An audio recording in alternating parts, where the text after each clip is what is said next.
Hey everyone, welcome back to my channel. This is Heidi from My Reading Life, and I'm here today to film my review for the Book Naturalist Book Club pick for the month of May.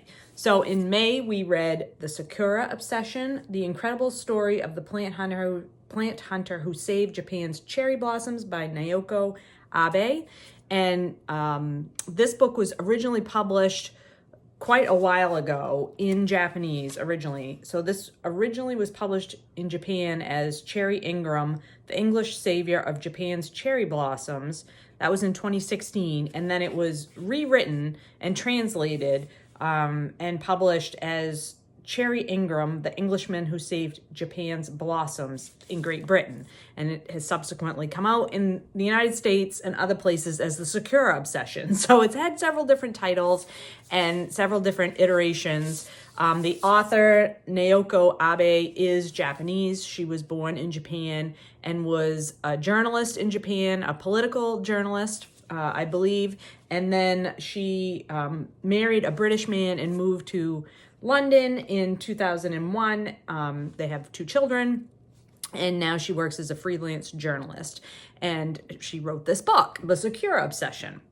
And it is a nonfiction book that details this man, let me make sure I pronounce it right, Collingwood Ingram, who was nicknamed Cherry because of his obsession with cherry trees.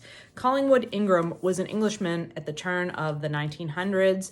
He was one of those eccentric, white, wealthy aristocrats from Great Britain who got really interested in a topic of natural history and just pursued that obsession throughout his life.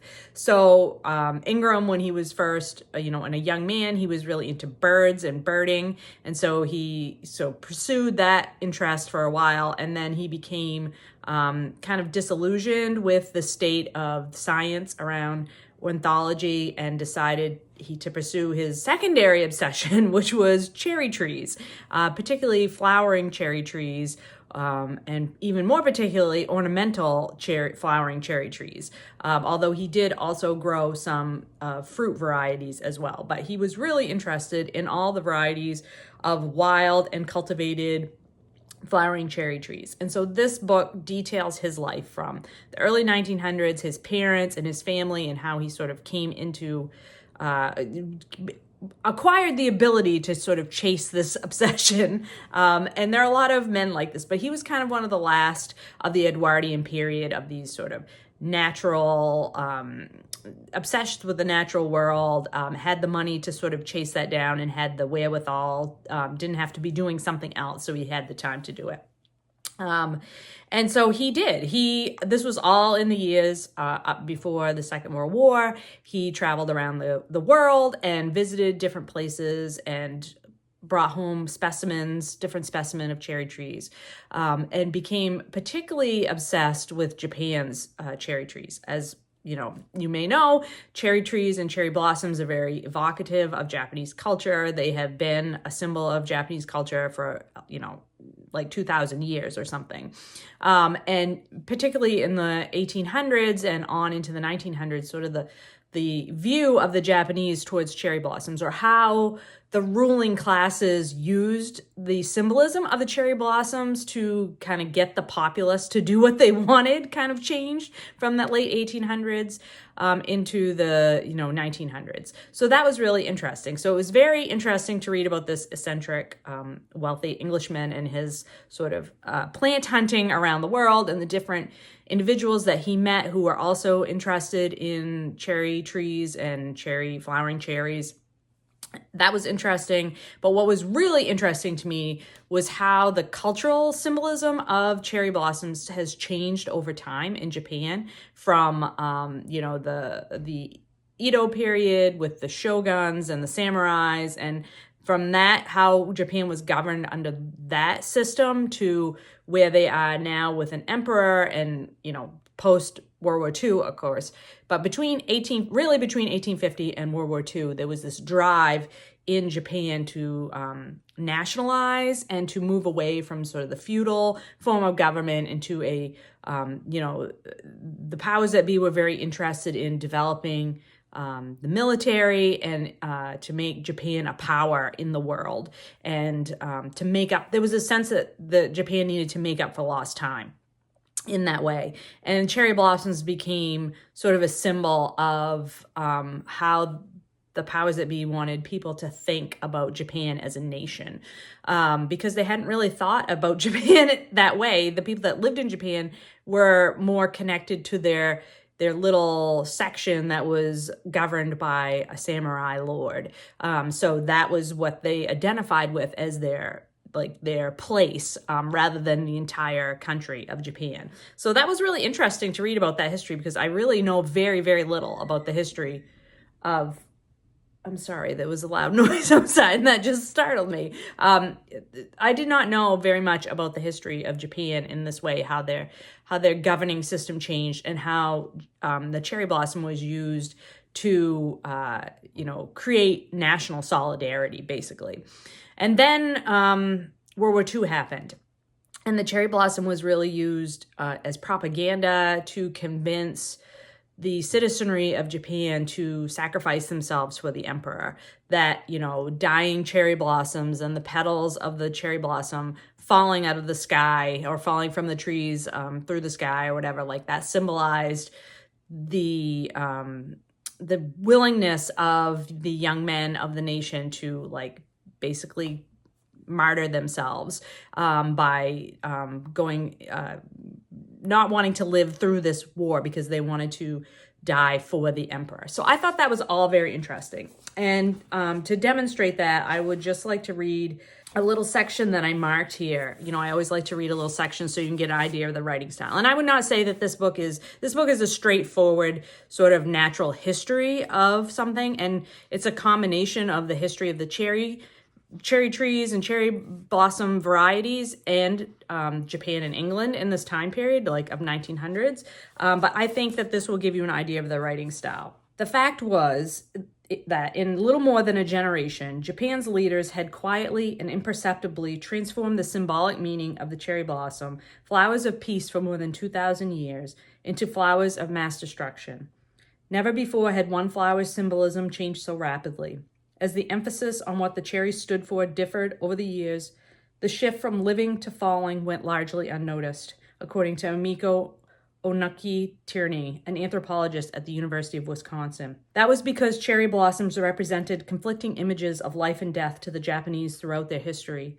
The blossoms were primarily a symbol of life, cheerfulness, vigor, and peace, but in Japanese literature, they were also associated with fleeting beauty and the transience of existence because of their short life. This perception of impermanence evoked images of mortality. At the same time, however, cherries symbolized rebirth because they blossomed year after year. Since all these images coexisted in people's minds, the Japanese population did not notice when the flower's emphasis shifted from life to death.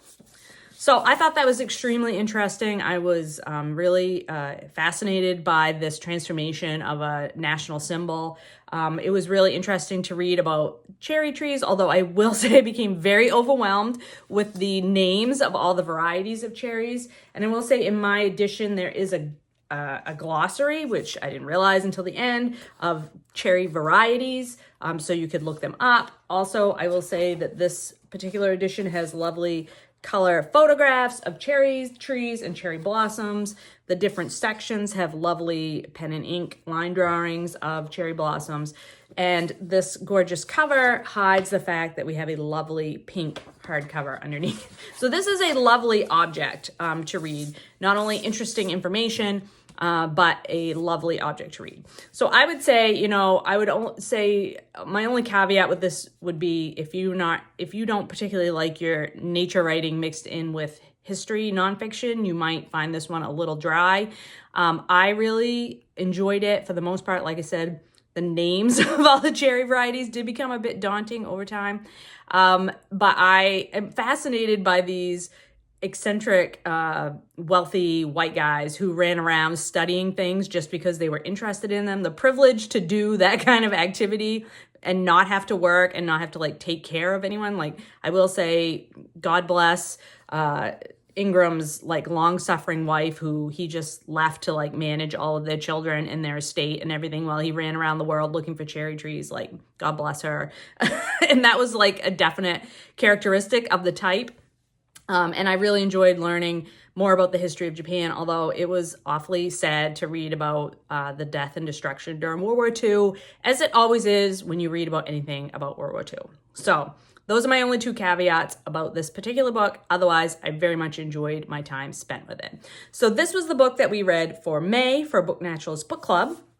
Then I want to show you what we will be reading for June. We'll be reading two books because in June we will be reading a book in honor of Pride Month, and we will be reading a second book in honor of Caribathon, which is a reading event focused around reading authors who are from the Caribbean diaspora. So for the Caribbean book, we have chosen The Mermaid, A Black Conch by Monique Roffey. And this is a literary fiction book, so really fascinated by this cover with the mermaid and the conch there in the bottom. So don't know anything about this book or what it's about, but we will be finding out in June as we read that for Caribathon.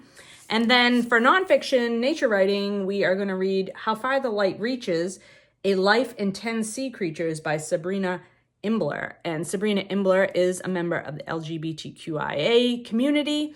And I have heard nothing but great things about this essay collection. And in fact, it is blurbed on the front by Ed Yong, who is one of my favorite science writers. Miraculous and transcendental, this one says. So looks like there's pictures in there as well. Lovely cover. So very excited for both of these books for the month of June. So hopefully you will be able to get your hands on copies of one or both of these and join in with us in the month of June for the Book Naturalist Book Club.